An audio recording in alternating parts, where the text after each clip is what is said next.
prompted the city to take a closer look at all of its departments. I'm stressing that we look at all areas of the city to make sure that they are in compliance with the proper procedures for time cards and pay, and that we do our best to prevent this from reoccurring. And because of this, 2 supervisors were fired and 5 others reprimanded following the audit. FMPD is currently conducting a criminal investigation. A Punta Gorda family is struggling without a safe home the day before Christmas. Their water heater caught on fire late Sunday night. Thankfully, they were awake at the time. They were able to get out and get help. Since then, they've been without running water and only recently had their electricity turned back on. Despite getting it back, they're still concerned, they say, about the possibility of faulty wiring. I'm afraid to turn on any lights in the house. And we're not going to. We're going to get a room, baby. Just an awful situation to be dealing with, especially around the holidays. Now, Fox 4 was able to reach out to the landlord, who refused an on-camera interview, but he did claim he is working to fix the issue with the water heater. In the meantime, the family is staying in a hotel thanks to help from the Red Cross. And this morning, we have a big reminder for you. This week, Goodwill will close its Moorhaven Retail Donation Center. The store is on U.S. Highway 27 and will officially close on Saturday. Leaders at Goodwill say the store closure is part of a retail restructuring plan to help people better. The LaBelle Retail and Donation Center was recently remodeled to be bigger. An expanded location will also open in Clewiston. So mark your calendars. A closing sale will run December 26th to the 28th, offering customers 50% off all donated goods in the Moorhaven store. Well, Florida is seeing its lowest unemployment rate in over a decade. Governor Ron DeSantis says right now it's at about 3%, and that's the lowest for the state since 2006. DeSantis says about 9,000 jobs were added in Lee County this past year. He says the fastest growing industries in Fort Myers right now are education and health services. He says construction and hospitality are up there too, with 1,600 jobs created in the Fort Myers area within the last year. But experts say we could see high unemployment with the upcoming election year, since business owners like to play it safe when it comes to hiring, spending, and distributing benefits. Just because of the unknown on who actually gets elected and who might actually change things. And now recent numbers also show nearly 11,000 job openings in the Fort Myers area. About a fifth of those are high-wage STEM jobs. You guys, you know, when I hear stories like that, it kind of just further shows me that Southwest Florida is just growing and more people are coming. And last night I was doing some of my holiday shopping and I could see the difference on the roadways too. A lot of people were out doing the same thing as me. I was leaving here and going over the Midpoint Bridge and I thought, oh, there must be an accident because we're moving so slowly. No, it was just so much traffic. You know, people who don't live here, they come down here over the holidays because they're tired of the cold, and I don't blame them at all. Me either. And my family's going to be on the way for New Year's, and as we look at the radar this morning, we've got some nice weather. This is why everyone flocks to Southwest Florida. The rain is pushing to the south, and the big question is, will we see any of that here for Christmas Eve night and Christmas Day? Your full forecast minutes away. Hope you're having a great day so far. See you soon, Trent. Identical twins battling an identical disease. So still to come, we'll tell you about a pair of sisters who are helping each other fight through cancer. Time right now is 5:12. You're watching Fox 4 Morning News. Welcome back, everyone. Time right now is 5:15. You're taking a live look at I-75 near Alico Road. This time of the morning, I'm kind of surprised to see so many cars out there, but I guess we had to go to work. Other people have to go to work on Christmas Eve too. Maybe they're out for that holiday travel. At least I-75 not looking bad right now. Trent will have your holiday forecast coming up in just a few minutes. Well, a set of 35-year-old identical twins are taking on the fight of their lives, but they're doing it together. They're both battling breast cancer at the same time. And in this battle, two warriors are better than one as they help each other through these very tough times. Jessica Ali reports. Like many identical twins, sisters Meta Siebert and Hannah Thompson share lots of similarities. even the same health issues. Nobody ever thinks that they're going to get cancer, especially at such a young age. Siebert, who recently turned 36, was diagnosed with stage 2 breast cancer in June. Thompson received the same diagnosis the following month. Initially, it was like a punch to the gut when Meta first got diagnosed, and then for it to happen to me a month after, it was just kind of like, seriously? The news came as a shock to both, who say they lived healthy lives. Siebert was training for a half marathon at the time of her diagnosis. Thompson is an Olympic silver medalist in fencing, but they've learned they both carry the BRCA2 gene. It's a mutation that increases a woman's risk of developing breast and ovarian cancer. It has not been an easy journey by any means. They're thankful to have each other, though. The sisters' bond was already tight, and this has drawn them closer together.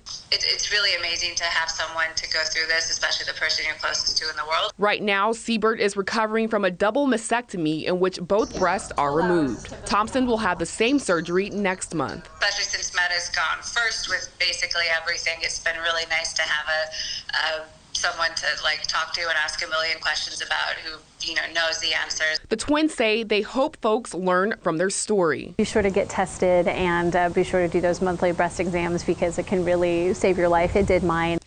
Absolutely. Federal health officials are singling out a primary culprit for the wave of lung illnesses linked to vaping. It's an additive called vitamin E acetate, and it's often found in unregulated THC products. Researchers found nearly 95% of 51 patients tested so far have had vitamin E acetate in their lungs. It's an oily form of the vitamin used as a thickening agent in many different products, including skin creams. A similar percentage also tested positive or reported using cannabis or THC vaping products. No other likely toxic chemicals were found in these patients. Some good news here. The FDA has approved a new drug for those who suffer from migraines. It's called Ibuprofen. It could be an alternative for those who don't respond to or are unable to take medications that are right now on the market. Nausea, sleepiness, and dry mouth were the most commonly reported side effects in a study published last month. It's estimated that 40 million people in the U.S. and 1 billion worldwide suffer from migraines. The number of cholera cases has been dropping significantly worldwide. The international action to eliminate cholera has led to a 60% decrease in the number of cases reported since last year. Nearly 18 million doses of the oral cholera vaccine were shipped to 11 countries in 2018. Officials with the UN agency say there's been what they're calling an encouraging trend in prevention and control in major cholera hotspots like Haiti, Somalia, and the Democratic Republic of Congo. For the first time, more women than men are going to medical school. A new report found in 2019, 50.5% of med students were women. The increase is part of a trend that's been growing since 2009. However, male doctors still outnumber female doctors. This could soon be changing, though. A survey found 80% of older doctors are men, but 60% of doctors under 35 are women. And your sister, isn't she one of them as well? She's a doctor as well, yep. Very Super cool to cool. see. It is nice to see that trend changing. Absolutely. All right, time right now, 5:20, time to get a check of that forecast. And Trent, you probably feel a lot of pressure right now because it's the holidays. People are flying in, they're flying out. Yeah. So deliver only good news. Right. Only. That's a lot of pressure. It is, let alone wrapping gifts, getting ready to travel for the holiday. I got all that done, so I could focus on the forecast. So we're in good shape, and we're looking beautiful for today. Christmas Eve, fantastic. Temperatures running about 10 degrees below where we will be on Christmas Day. And the radar, we're getting a chance to dry out. We've got some showers to our south, but boy, this is going to be a gorgeous stretch of weather here. You can see on the radar, most of the rainfall is in the southern parts of Miami-Dade and mainland Monroe, heading towards the 18-mile stretch through Key Largo, and the lower Keys could pick up another shower or two in the next half hour to 45 minutes. And this northwest breeze is kicking up a couple of showers here just off Cape Hayes.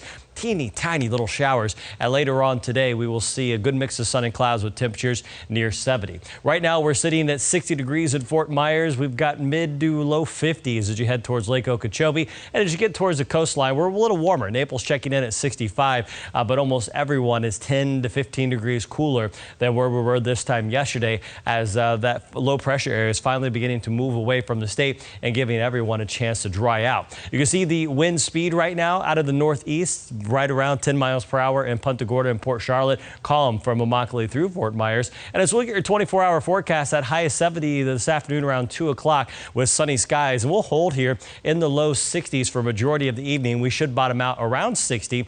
And then overnight, we'll see an increase in clouds thanks to some moisture being flung to the south thanks to this upper level low, which continues to pull away. Let's flip it over to the water vapor loop, and kind of a pretty sight here as this upper level low moves through. The dry air that's being pulled in around it, you can really see it. Watch this pull in here from the north and move across central and southwest Florida. That's why our rain chances stay very low. So the predictor model showing that wind out of the northwest this morning, it starts to turn a little more north overnight, and this is this afternoon about 4. Watch what happens to the overnight hours. The clouds start to thicken up between I-4 and I-75, so mostly cloudy overnight, and then tomorrow the wind establishes itself out of the northeast, and that's a warming trend, and that's going to push our temperatures near 80 for Christmas Day. So for this afternoon, 70, mostly sunny, becoming breezy in the afternoon. Tonight we'll dip down to 60 as the temperatures are going to stay mild. Our average low this time of year is right around 55, 56 degrees, and as we roll through the rest of this holiday forecast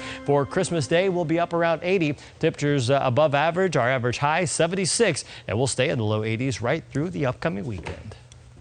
Well, the holiday shopping season is just about to be over. Then it's in time to enjoy those gifts, right? All right. Maybe not, I guess. I mean, I would hope so, but still to come on Fox 4 Morning News, we'll tell you what you need to know about the holiday return season for those gifts that might need to actually go back to the store after you receive them. Time right now is 5:23. You're watching Fox 4 Morning News. Don't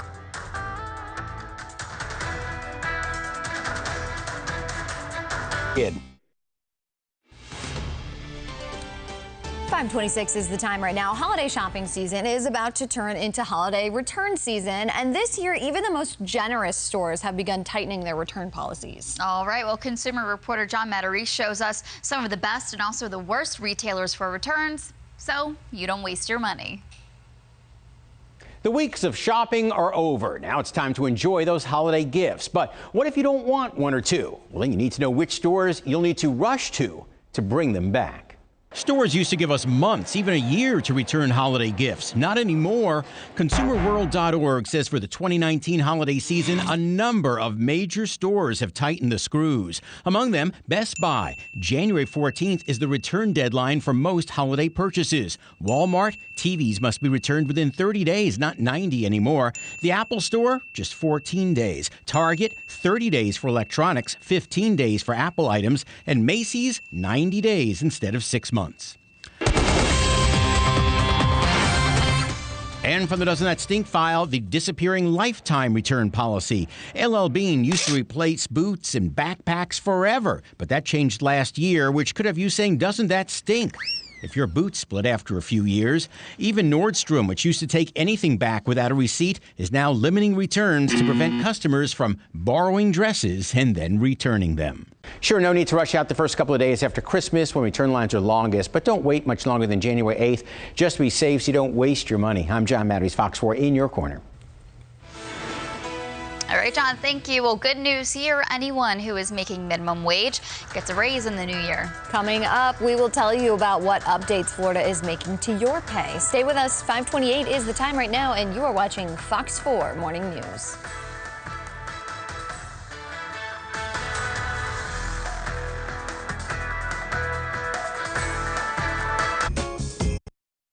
Live from the station that's in your corner, you're watching Fox 4 Morning News. Good morning. 5:30 is the time right now, and we want to get you a check of the weather because it's Christmas Eve. Yeah. You guys were making fun of me for stressing people out for saying Christmas Eve yesterday. Am I stressing people out by saying Christmas Eve today? A little bit.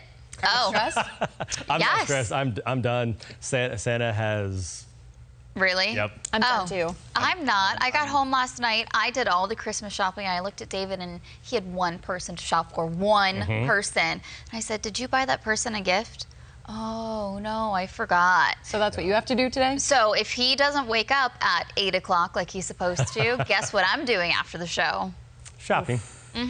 Very nice. And I know a lot of people that are going to be out there with you, Lauren. So let's try to get you some nice weather to get to the shopping centers later on this afternoon or this morning. It's looking pretty good. Most of the wet weather is down south of mainland Monroe County around Flamingo and in the upper Keys. And you see those showers moving in on this northeast breeze between 10 and 15 miles per hour later on today. That'll gust over 20. And it's kicking up a couple of very, very small showers just off Cape Hayes and North Captiva here early. So with the winds near 10 miles per hour in Port Charlotte and Punta Gorda, we will see temperatures which right now are in the upper 50s to the north to low 60s towards Golden Gate and Naples. We'll climb up to 70 today. That's going to be it. And then for Christmas Day, we will warm up in the 80s. So as you head out and about here in Southwest Florida today, some wet roads due to some showers overnight last night, but all in all, pretty good forecast. Will become breezy this afternoon. After that high of 70, we'll hold in the 60s for a majority of Christmas Eve evening. We'll have a full forecast in minutes.